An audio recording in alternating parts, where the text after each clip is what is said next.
మహేష్ బాబు గారు, త్రివిక్రమ్ గారు ఆ కుర్చీ మడతపెట్టి ఆ సాంగ్ ఒకటి కంపోజ్ చేయాలి అని చెప్పి అవును. వీళ్ళిద్దరు అడిగితే ఆయన కంపోజ్ కంపోజ్ చేశారంట. చేశారంట. యెస్. అంటే ఒక గ్రేట్ డైరెక్టర్, ఒక మంచి యాక్టర్ ఇద్దరు కలిపి అడిగారు అంటే అవును. అదే ఆహ్, అంటున్నా. చాలా మంది నెగెటివ్ కామెంట్స్‌ని నేను చూసాను. ఆ హ్మ్. ఇంటర్వ్యూస్ చేసినప్పుడు అతన్ని. ఇలాంటివన్నీ గూడా. కానీ అతని కోసం మేము మార్నింగ్ సండే ఆ రోజు మార్నింగ్ 9:00కొచ్చి కూర్చుంటే ఆయన స్టూడియోకి రావడానికి ఈవినింగ్ 6 అయింది. హుహు. అంత బిజీ అంటే అన్ని ఛానెల్స్ ఆయన వెంటబడుతూ, ఆయన ఇంటర్వ్యూస్ చేస్తూ, ఒక హుహు. రకంగా చెప్పాలంటే అతను పాపం ఫెడప్ అయిపోయారు. ఇంటర్వ్యూస్ అవునవును. ఇవ్వలేక. అవును. అంటే అదే అంటున్నా. మనకంత క్లోజ్‌గా వచ్చేసింది. హ్మ్. కొంచెం కష్టపడితే మనకు ఏ రకంగానైనా నిజమే మీరు చెప్పినట్లు సోషల్ మీడియా వచ్చిన తర్వాత రీల్స్ చేసేవాళ్ళు కానివ్వండి, అవును. లేకపోతే ఇన్‌స్టా ఇన్‌ఫ్లుయెన్సర్స్ కానివ్వండి, ఇలాంటి అవును. వాళ్ళందరికీ గూడా ఆపర్చునిటీస్ అనేది కొంచెం ఈజీగానే వస్తున్నాయని జెప్పేసి మేము గూడా బిలీవ్ చేస్తున్నాము. యాహ్! అవును. అండ్ ఏంటి సార్ మీ ఫ్యూచర్ ప్రాజెక్ట్స్ ఏంటి?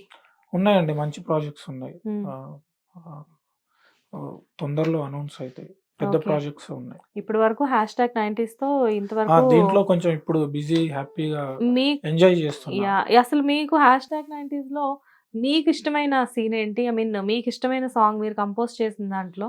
నాకది చిరు చిరు చిరు చిరు ఆశలు చిగురించెను గుండెలా హ్మ్. దాని మధ్యలోనే ఈ 'ప్రేమ మంగళం' వస్తది. అవును. ఆ మంచి సాంగు. ఫీల్ గుడ్ కదా అది. ఆ! నాకు బాగా ఇష్టం ఆ సాంగ్. అంటే మీరు ఎవరినైనా చూసి ఫీల్ అయ్యి ఆ సాంగ్ రాసారా? లేదండి. అది నేను సిట్యుయేషన్ చెప్తే చేశాను. ఓకే. కథే నన్ను ఇన్‌స్పైర్ అంటే చేసింది. ఒక రైటర్‌కి కొన్ని కొన్ని సిట్యుయేషన్స్ వాళ్ళు గూడా ఫేస్ చేసినప్పుడు వస్తుంది కదా! మేబీ మీరు గూడా మీ స్కూలింగ్ టైమ్‌లో అలానే ఒక బ్యూటిఫుల్ అమ్మాయిని చూసి, ఆ అమ్మాయి నడుచుకుంటూ వస్తుంటే మనసు ఐ మీన్ ఆ 'ప్రేమ మంగళం' ఆ సాంగ్ అది అలా ఏమన్నా ఇన్‌స్పైర్ అయ్యి రాసారా? అహా! లేదండి. నేనది మ్యూజిక్ కంపోజ్ చేసేటప్పుడే ఆటోమేటిక్‌గా నాకు నేను ట్యూన్ చేస్తున్నప్పుడు లిరిక్స్ వస్తాయి నాకు. ఓకే. సో, అది కొన్ని వచ్చినాయి. తర్వాత అది లక్ష్మీ ప్రియాంక గారు రాశారు. అద్భుతంగా రాశారు. ఓకే. అది కంపోజింగ్ టైమ్‌లోనే కొంతొచ్చింది. అది నేను సిట్యుయేషన్ చెప్పినాక ఇన్‌స్పైర్ అయ్యాను. ఓహ్! హ్మ్. ఓకే. అదొకటి సీన్ అంటే మదర్ సీన్. హ్మ్. మదర్ ఆ! చెప్తది గదండీ! అవును. మీ ఇంట్లో నేను కూరలో ఉప్పు, కారం ఎంతో ఇంపార్టెంటో మేము అంత ఇంపార్టెంట్ అని హ్మ్. ఒక సీన్ ఉంటది. కానీ ఉప్పు, కారం ఎవరు పట్టించుకోరు. పట్టించు అవి లేకపోతే రుచుండదు రుచి అని జెప్పేసి ఉండదు. వాసుకి గారు నాకు చాలా మంచి ఎక్స్‌ప్లెయిన్ జేస్తారది. ఆ సీనే నాకు బాగా ఇష్టమండి. ఓకే. ఆ! బాగా అంటే విపరీతంగా ఇష్టం. ఆ సీన్ చూసాకనే డైరెక్టర్‌కి చెప్పిన నేను. హ్మ్. పక్కా ఇది హిట్ అయితది అని చెప్పి. హ్మ్. మీరు ముందే ఆ! రికగ్నైజ్ చేశారు. హ్మ్. అండ్ బ్యాక్ టు 'బలగం.' అవును. 'బలగంలో' గూడా 'బలగం' మ్యూజిక్ డైరెక్టర్ వేరే. అవును. కానీ చాలా మందికి తెలీదు. 'బలగం' బ్యాక్‌గ్రౌండ్ స్కోర్ అంతా మీరే ఇచ్చారు అని చెప్పేసి. హ్మ్. హ్మ్. పీపుల్‌కి తర్వాత 'బలగం' రిలీజ్ అయిన తర్వాత తెలిసిందా 'బలగం' బ్యాక్‌గ్రౌండ్ స్కోర్ తెలిసిందండి. అంతా మీరే ఇచ్చారు అని తెలిసింది. చెప్పేసి? తెలిసిందండి. అంటే ఒక చిన్న కథ అది. అవును. ఒక కాకొచ్చేసి ముట్టలేదని చెప్పేసేసి దాని గురించి ఒక స్టోరీ. హ్మ్. సో, మీకు అంత మంచి మ్యూజిక్ అంటే ఎండింగ్‌లో మ్యూజిక్ గానివ్వండి, ఆ సింగర్స్ పాడుతుంటే వెనకాల ఆ బ్యాక్‌గ్రౌండ్ మ్యూజిక్ గానివ్వండి, అంటే ఒక నేచురల్‌గా ఎలా ఇన్వాల్వ్ అవుతామంటే దాంట్లో, అదేదో మన ఇంట్లోనే జరుగుతుందేమో, మేబీ మనం చూస్తుండగానే మన కళ్ళ ముందే జరుగుతుందేమో అని ఆ మ్యూజిక్‌లో, ఆ ట్రాన్స్‌లోకి మీరు మమ్మల్ని తీసుకెళ్ళిపోయారు. అంత మంచి మ్యూజిక్ ఇవ్వడానికి అంటే మీరు ఏమన్నా చూసిన ఇన్‌స్పిరేషనా అది ఎలాగా? అంటే ఊర్లలో డెత్ అవన్నీ మనం చూస్తామండి హ్మ్. బేసిక్‌గా. కానీ ఎప్పుడైతే డైరెక్టర్ విజువల్ అంత అద్భుతంగా మేకింగ్ చేసుకొనొస్తాడో ఆటోమేటిక్‌గా మనకు ఆ ఫీలింగ్ స్టార్ట్ అయితది. ఓకే. సీన్ చూడగానే అది వచ్చేస్తది అంతే ఇగ. ఆ ఓకే. పూనకం వచ్చినట్టే. మ్యూజిక్ డైరెక్టర్ ఉండగా వేణు గారు మిమ్మల్ని అడగడానికి రీజన్ ఏంటి దానికోసం? రీజన్ ఏం లేదండి. హ్మ్. నాకు నేను స్టార్టింగ్‌లో 9 చేసేటుండే. హ్మ్. నాకు హెల్త్ ఇష్యూ రావడం వల్ల 'బలగం' మూవీ మ్యూజిక్ డైరెక్టర్ అసలు ఫస్ట్ మీరే. First okay. నేనే. మరెందుకు చేయలేదు? నాకు హెల్త్ బాలేదండి అప్పుడు. Health issue. హెల్త్ ఇష్యూ రావడం వల్ల సాంగ్స్ వరకు వాళ్ళు చేసుకొని వచ్చారు.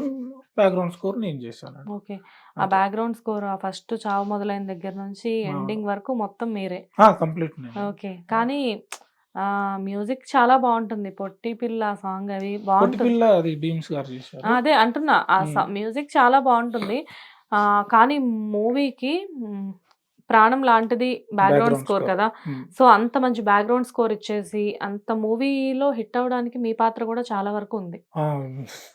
ఉందనుకోవాలి. అది మీరు ఒప్పుకున్నా, ఒప్పుకోకపోయినా అది వాస్తవం. ఆ! ఎందుకంటే, ఆ బ్యాక్‌గ్రౌండ్ మ్యూజిక్ లేనిది సింగర్స్ కూడా లాస్ట్‌లో క్లైమాక్స్‌లో ఆ! ఎంతో అద్భుతంగా పాడారు. అవునవును. ఆహ్, అంటే ప్రతి మనిషికి కళ్ళమ్మట నీళ్లొచ్చే సిట్యుయేషన్ అది. అవును. అది కంప్లీట్‌గా అసలది అక్కడ కొడుకుల్ని, కూతుర్ని అంటే ఏడ్చుకుంటా అతని ఆత్మ చెప్పినట్లు ఏడ్చుకుంటూ వాళ్ళు అన్న తమ్ముళ్ళంటే ఇలా ఉండాలి, ఇంటికి పెద్ద మనిషి అంటే ఇలా ఉండాలి, చెల్లంటే చెల్లి కోట్ల ఆస్తున్నా గానీ ఎల్లిపాయ కారం కూడా ఎక్స్పెక్ట్ చేస్తది అని చెప్పేసి చెప్తారు. అంటే వాటన్నిటికీ వెనకాలొచ్చే మ్యూజిక్ అంతా కూడా అదొక అద్భుతంగా మీరు సృష్టించారన్నమాట. అండి. నేను ఆ కథ నాకు ముందు నుంచి తెలుసు. వేణన్న చెప్తుండే. ఆ కథతో నేను ట్రావెల్ అయినా, ఫీల్ అయినా. సో, అందుకే అంత మంచి స్కోర్ చేయగలిగిన. వేణన్న కూడా పక్కనే ఉండే ఇన్పుట్స్ చేయడం. నేను చేస్తూ ఉంటే ప్రతి డైరెక్టర్ మాతో ఉంటారు. మేము చేసేది రాంగ్ ఉందా, బాగుందా. ఇంకోటి ఏంటంటే నాకు కథ నేను విన్నప్పుడు ఫస్ట్ నేను ఫీల్ అయితేనే దాన్ని నేను చేయగలను అనేది ఒప్పుకుంటాను. నాకు ముందు నేను చేస్తాను అని నాకు అనిపిస్తే అంతే. ఇంకా ఫస్ట్ కథ అంతా తెలుసుకుని ఏ సందర్భంలో ఎలా అనేది మీరు దాన్ని బట్టి ప్లాన్ చేసుకుంటారు. కానీ మీరు కథ నచ్చగా రిజెక్ట్ చేసిన ప్రాజెక్ట్స్ ఏమైనా ఉన్నాయా? లేదండి. అంటే నేను చేయలేని ఇప్పుడు దాన్ని అట్లా రిజెక్ట్ చేసిన అనే పెద్ద వర్డ్ కాకుండా నేను చేయలేనని చెప్పినాను. చేయలేను అని రిజెక్ట్ చేయడం అనే పెద్ద వర్డ్ వాడొద్దంటారు. మీరు చేయలేను అని మంచిగా అంటే లైక్ స్మూత్ గా చెప్పారు. అంటే చేయలేనప్పుడు ఇంకా మనం దాన్ని తీసుకొని పాపం వాళ్ళ సినిమాని కిల్ చేయడమే కదా. చేయలేను, నేను చేయలేనేమో అనుకుంటే చేయలేను. మీ దాకా వచ్చి మీరు చెయ్యలేను అనుకొని బయటికి వెళ్ళి పెద్ద సక్సెస్ అయిన ప్రాజెక్ట్స్ ఏమైనా ఉన్నాయా మీకు తెలిసి? ఒకటి చెప్పండి. ఉన్నాయి బట్ వద్దు. తర్వాత ఎప్పుడైనా చేయలేను అని కాదు, నాకు ఆ టైంలో హెల్త్ బాగాలేక కొన్ని వెనక్కి పోయినా నేను హాస్పిటల్. అవును, మీరు కావాలని వదిలిపెట్టింది అయితే ఏది కూడా. సో మరి అందులో పార్ట్ అవ్వలేకపోయాను అని మీరు బాధపడ్డారు. బాధపడిన ఇప్పుడు ఎంతో మంది హీరోయిన్స్ కి కొన్ని మూవీస్ ఆఫర్స్ వస్తాయి సార్. వచ్చినప్పుడు వాళ్ళు రిజెక్ట్ చేయడము, మీ భాషలో చెప్పాలంటే చెయ్యలేను అని వదిలేసేయడము ఇలాంటివి ఉంటాయి. కానీ ఆ మూవీకి థియేటర్కి వెళ్ళి చూసి ఆ మూవీ బిగ్గెస్ట్ హిట్ అయినప్పుడు ఆటోమేటిక్గా థియేటర్ బయటకు వచ్చి ఏడ్చిన సందర్భాలు చాలా మంది హీరోయిన్స్ లైఫ్ లో జరిగాయి. కానీ నేను మిమ్మల్ని ఏడవడం దాకా కూడా అడగట్లేదు. అరే ఈ మూవీ నా హెల్త్ ఇష్యూ వల్ల చేయలేకపోయానే అని చెప్పేసి మీరు అనుకున్న సందర్భంలో దసరా మూవీ మీరే చేయాలా? ఓకే, మంచి మూవీ. డైరెక్టర్ గారితో కొన్ని రోజులు ట్రావెల్ చేశాను. సో అది ఆ టైంలో కొంచెం నాకు చేయలేకపోయాను. అంత మంచి మూవీ హెల్త్ బాగోకపోవడం కారణంగా. కానీ ఆ మూవీలో సాంగ్స్ అన్ని బాగుంటాయి. చెమ్కి లాంగిలేస్ అన్ని సాంగ్స్ బాగుంటాయి. కానీ అన్నిటికంటే వెన్నెలా స్టెప్ చాలా హైలైట్. ఏదో చిన్న పార్ట్ అయినా అది నేను హ్యాపీగా ఫీల్ అయ్యాను. చిన్న పార్ట్ అయింది బట్ మూవీలో మీరు పార్ట్ అయిపోయారు దాంతో. అవునా కదా. చాలా మంది పిల్లలు నేను ఎన్నో లైక్ చిన్న ఈవెంట్స్ వినాయక చవితి టైంలో మొదలైంది ఫస్ట్. అది అసలు ప్రతి ఒక్కళ్ళు పిల్లలు ఆ భారత్ అంటే లైక్ అది పెట్టుకోవడం, ఆ మ్యూజిక్ పెట్టుకోవడం, సేమ్ అట్లానే డాన్స్ చేయడం, ఆ వెన్నెల స్టెప్స్ వేయడం కావాలని చెప్పేసేసి. సాంగ్స్ అన్నీ ఒక ఎత్తు అయితే ఆ స్టెప్ మటుకు ఒక ఎత్తు. మీరు కూడా చూసే ఉంటారు ఇన్స్టాస్ లో వాటిలో. సో ఎన్నో మూవీస్ చేశారు అండ్ ఎంతో మందిని కలిసారు. ఇండస్ట్రీలో చిన్నవాళ్ళు పెద్దవాళ్ళు ఎంతో మంది ఉంటారు. కానీ ఇండస్ట్రీలో మీకు ఆత్మీయులు వీళ్ళు ఎప్పుడూ నా మంచిగా కోరుకుంటారు అని మీకున్న బెస్ట్ ఫ్రెండ్ ఎవరు ఇండస్ట్రీలో? ఫ్రెండ్ అని చెప్పానండి, నాకు ఒక పెద్ద అన్న లాగా వేణు ఉడుగులు అన్న. ఓకే, అంటే మిమ్మల్ని ఇంట్రడ్యూస్ చేశారు కాబట్టి. ఇంట్రడ్యూస్ చేశారు. ఇప్పటికీ నాకు నా మంచి కోరుతారు. బాగా చేసుకో. మీ ప్రతి సక్సెస్ లో ఆయన అప్రిషియేషన్ కంపల్సరీగా ఉంటుంది. నిన్న కూడా దీని గురించి #90s గురించి పోస్ట్ చేశారు. నాకు ఇంత మంచి #90s లాంటి ఒక మంచి కంటెంట్ ఉన్న వెబ్ సిరీస్ కి అవకాశం ఇచ్చిన నవీన్ మేడారం గారికి, ఈటీవీ విన్ కి, ఆదిత్యకి, టోటల్ నవీన్ #90s టీం అందరికి నా థ్యాంక్స్, స్పెషల్ థ్యాంక్స్. మా తరపు నుంచి కూడా అండి. ఎన్నో మంచి చిత్రాలకు మ్యూజిక్ అందించారు, మంచి సాంగ్స్ ఇచ్చారు. రీసెంట్ గా #90s తో నవ్వించారు, ఏడ్పించారు మీ మ్యూజిక్ తో.